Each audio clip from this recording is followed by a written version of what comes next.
Ora, boa tarde a todos para mais uma sessão, numa espécie de videoaula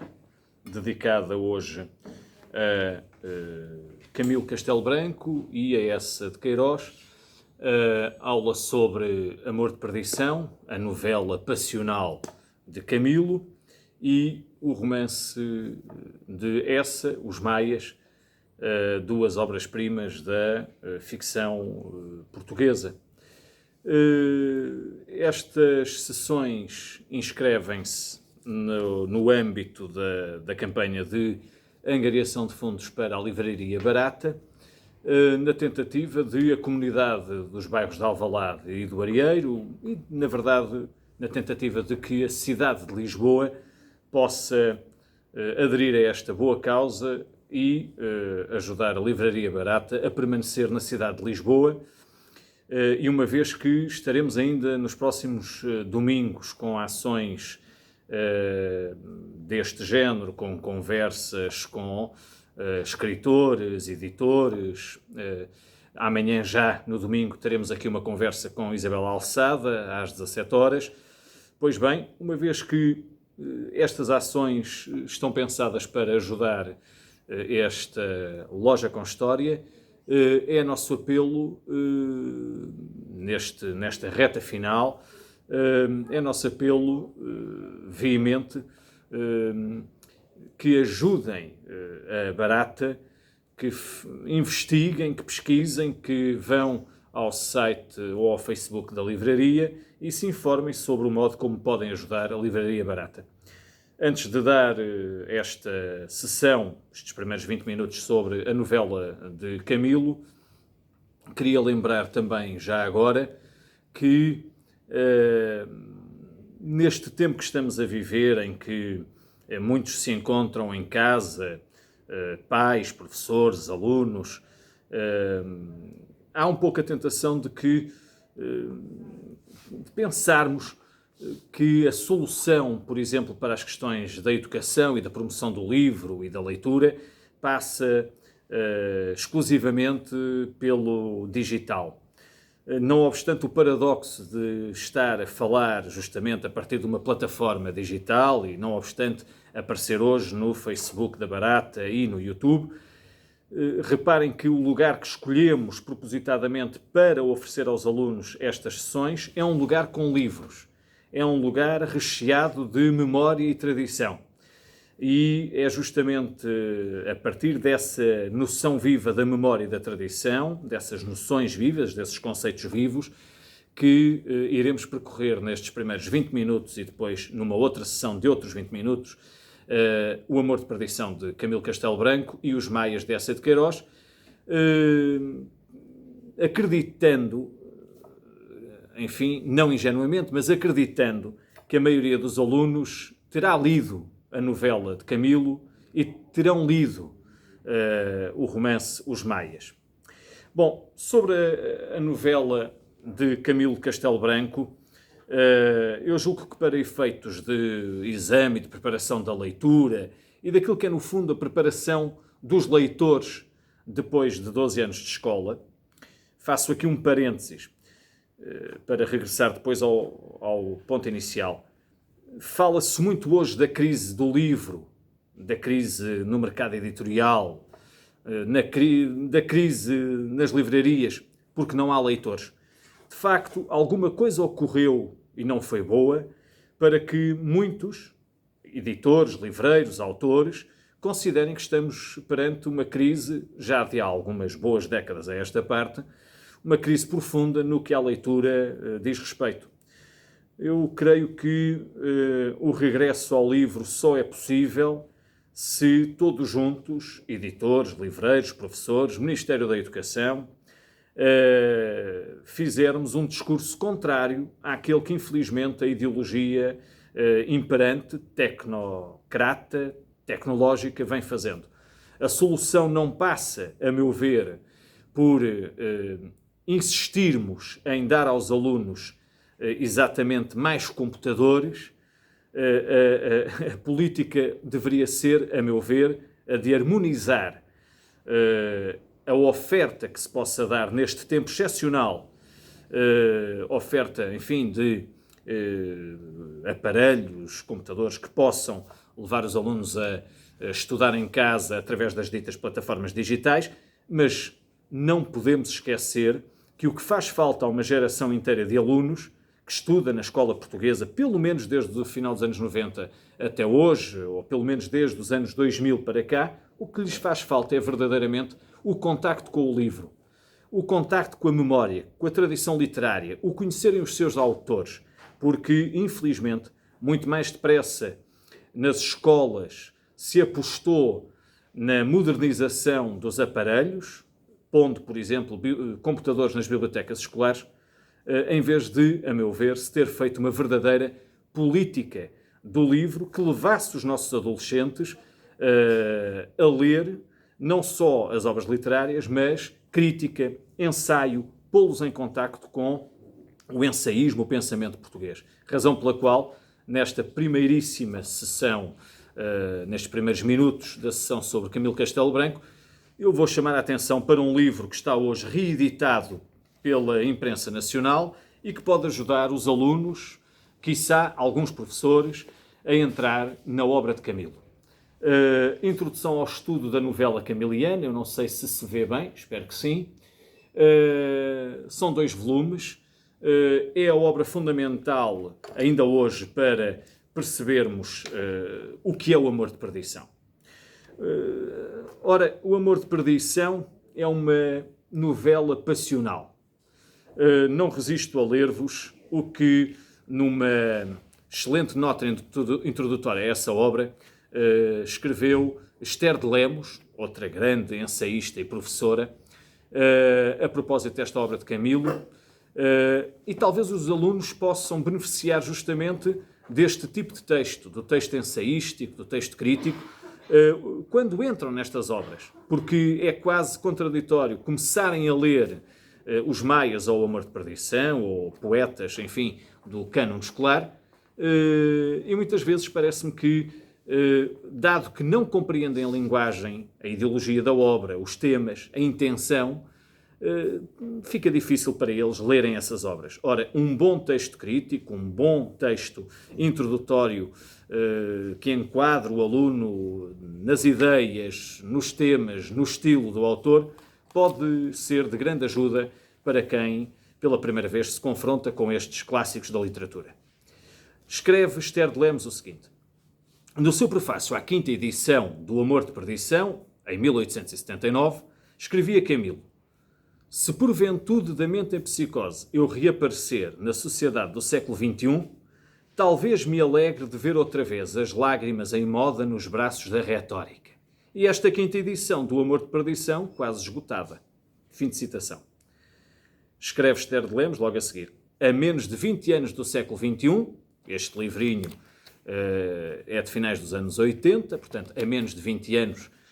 do século XXI, mais coisa menos coisa, ao início dos anos 80, por aí, esta edição dos clássicos Ulisseia,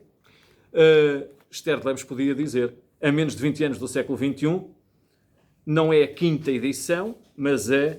50ª edição da novela, que já quase se esgotou, ou se esgotou já. Ou seja, Camilo Castelo Branco conhece com o Amor de Perdição, pelo menos a avaliar por estes finais dos anos 80, meados dos anos 80, conhecia esta novela cerca de 50 edições. É um dado estatístico, numa época em que tanta gente gosta de estatísticas, mas é um dado que nos deve fazer pensar. Por que razão é que esta novela conheceu tantas edições? Bom, por vários motivos. O Amor de Perdição é uma novela, enfim, com uma intriga relativamente simples. Trata-se da história de um amor contrariado entre Teresa de Albuquerque e Simão Botelho, ambos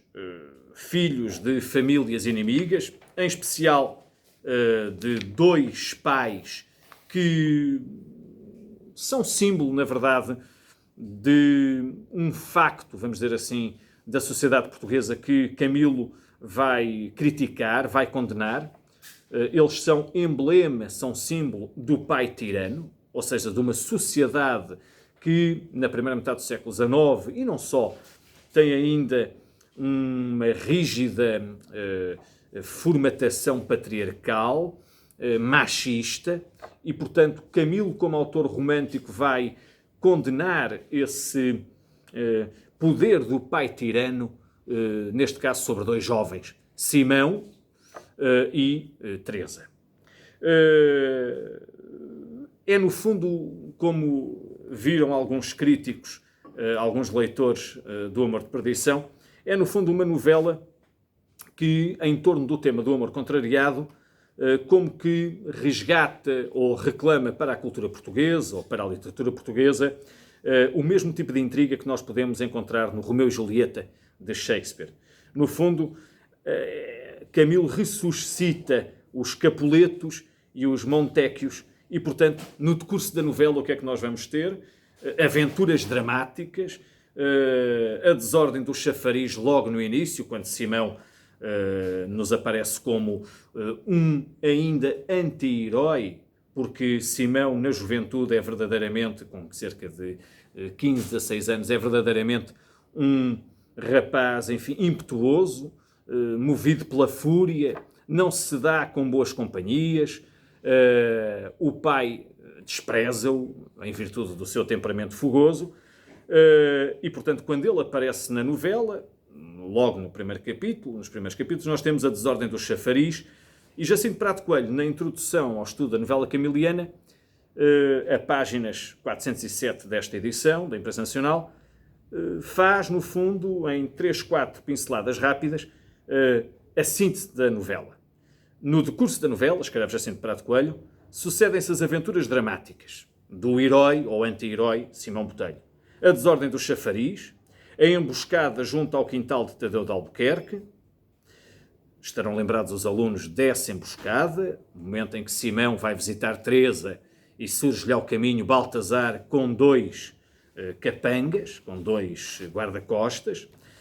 a entrada de Teresa num convento, o assassínio de Baltazar Coutinho, por parte de Simão, a morte de Teresa, morte tuberculosa, doença romântica por excelência, doença da época, a partida de Simão e de Mariana para o exílio. Ora, na verdade, esta intriga é relativamente simples, não seria extraordinariamente inquietante, não ganharia o favor do público se não tivesse a ancorar essa intriga, esse romanesco, uma linguagem que é verdadeiramente uma linguagem surpreendente, uma linguagem feita de vários estilos, desde o estilo, enfim, cuidado de um Simão Botelho, que tem formação universitária. Notem que o narrador muitas vezes até trata Simão Botelho por o académico, passando pelo plebeísmo, pelos usos populares, pelo registro oralizante, cheio de gírias e calões, de um João da Cruz, porque é de facto um homem do povo.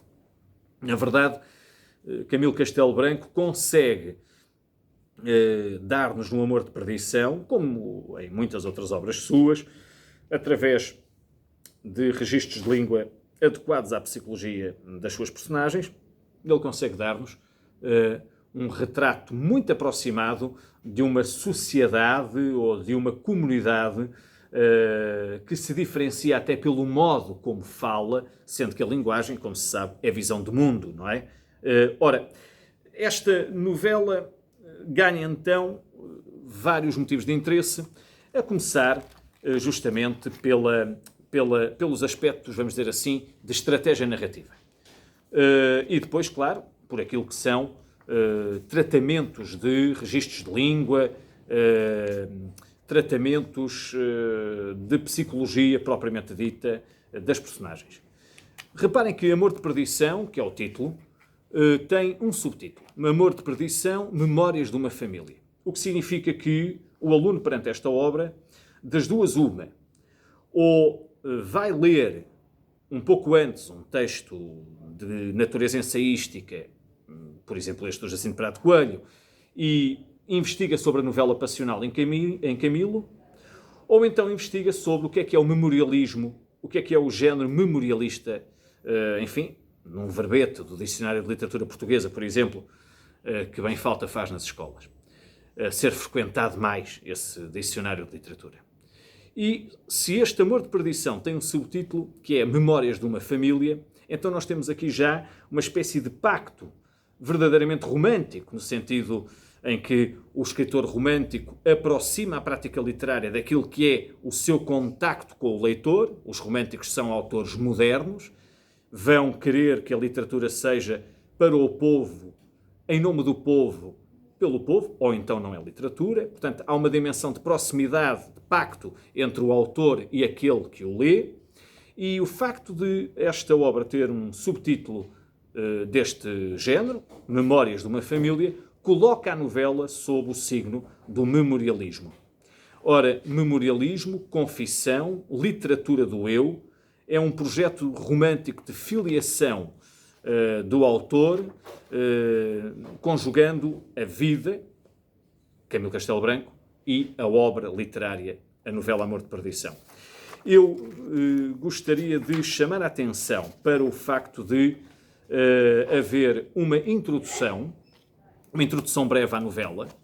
assim, onde estão como que estabelecidas as coordenadas gerais da novela. O autor, o narrador implicado, está dentro da novela, escreve na primeira pessoa e revela desde logo um documento que é um documento dos presos, as entradas dos presos desde 1813 a 1805, a folhas 232. Camilo diz encontrar-se também ele preso e descobre nesse livro, nessa entrada dos presos, o nome de Simão António Botelho. Folheando os livros de antigos assentamentos no cartório das cadeias da Relação do Porto, li, primeira pessoa, no das entradas dos presos desde 1813 a 1805, a folhas 232, o seguinte: Simão António Botelho, que assim disse chamar, ser solteiro, estudante da Universidade de Coimbra, natural da cidade de Lisboa e assistente na ocasião da sua prisão na cidade de Viseu, idade de 18 anos, filho de Domingos José Correia Botelho e de Dona Rita Preciosa Caldeirão Castelo Branco, estatura ordinária, cara redonda, olhos castanhos, cabelo e barba preta, vestido com jaqueta de baiatão azul, colete de fustão pintado e calça de pano pedrez, e fiz este assento que assinei Filipe Moreira Dias. À margem esquerda deste assento está escrito: foi para a Índia em 17 de março de 1807. É muito importante esta introdução, porque o aluno, o leitor, é convidado a fazer uma espécie de elipse temporal e a perceber que a obra começa no momento em que termina. Nós ficamos a saber que o herói, Simão, é condenado ao degredo e o seu nome vem no rol de presos, dizendo-se que foi para a Índia em 1807, a 17 de março. E nesta mesma introdução, o próprio narrador, o narrador implicado, que coincide com a figura de Camilo Castelo Branco, porque vamos saber mais tarde que Camilo e Simão Botelho é da família de Camilo, portanto eles partilham um mesmo universo de emoções, de sentimentos, de valores e visões do mundo. Ora, nesta introdução, nós vamos ter verdadeiramente 3, 4 momentos em que fica estabelecida a intenção romântica da obra, a proximidade com o leitor. Não seria fiar demasiadamente na sensibilidade do leitor se cuido que o degredo de um moço de 18 anos lhe há de fazer dó. É o narrador a pescar o olho ao leitor, ou melhor, à leitora ideal, porque a leitora, a mulher, é a leitora da novela passional do século XIX, e depois a repetição da expressão 18 anos, chamando a atenção para a idade de Simão no tempo em que vai, na altura em que vai degradado, vai condenado ao exílio, e chamando para dentro da obra a cumplicidade do leitor, 18 anos e degradado da pátria, do amor e da família, nunca mais o céu de Portugal, nem mãe, nem reabilitação, nem dignidade, nem um amigo, é triste. Ou seja, este pacto com o leitor, fazendo a captatio benevolentia, a captação da benevolência daquele que lê a novela Amor de Perdição e colocando o leitor logo simpatizando, logo ao lado de Simão Botelho, aconteça o que acontecer. É a história. Amou, perdeu-se, morreu amando. É a história. A história assim poderá ouvi-la a olhos enxutos a mulher, a criatura mais bem formada das branduras da piedade, a que por vezes traz consigo do céu um reflexo da divina misericórdia. Essa, a minha leitora, a carinhosa amiga de todos os infelizes, não choraria se lhe contassem a história de Simão? Claro que choraria. E, portanto, Camilo Castelo Branco é extremamente engenhoso no modo como vai montar o romanesco, no modo como vai no fundo, fazer qualquer coisa que ele aprende com Garrett, aprende com o Werther de Goethe, que é trazer esse leitor ou leitora modelo para dentro de um universo ficcional que lhe vai parecer, a esse leitor, a essa leitora, real. É o discurso veridictivo que nós vamos ter ao longo da novela. Ou seja, a novela, a história de Simão com Teresa, parece mesmo ter acontecido. Em jeito final, chamarei a atenção dos alunos, dos leitores, para o facto de esse discurso veridictivo ser sustentado, estar ancorado, ser legitimado, por exemplo, através de notas de rodapé, naquilo que é um gesto extremamente moderno de Camilo, porque na novela passional ou no romance haver notas de rodapé onde o narrador diz que consultou ou que ouviu a alguém falar da história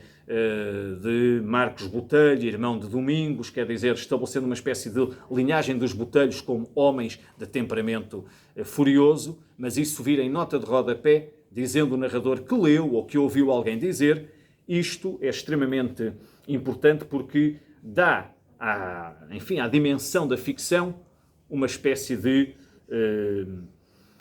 molde de realidade. As notas de rodapé sustentam o discurso veridictivo numa novela que, sendo sobre Simão Botelho, acaba, no fundo, por nos transportar para a própria vida de Camilo Castelo Branco, também ele,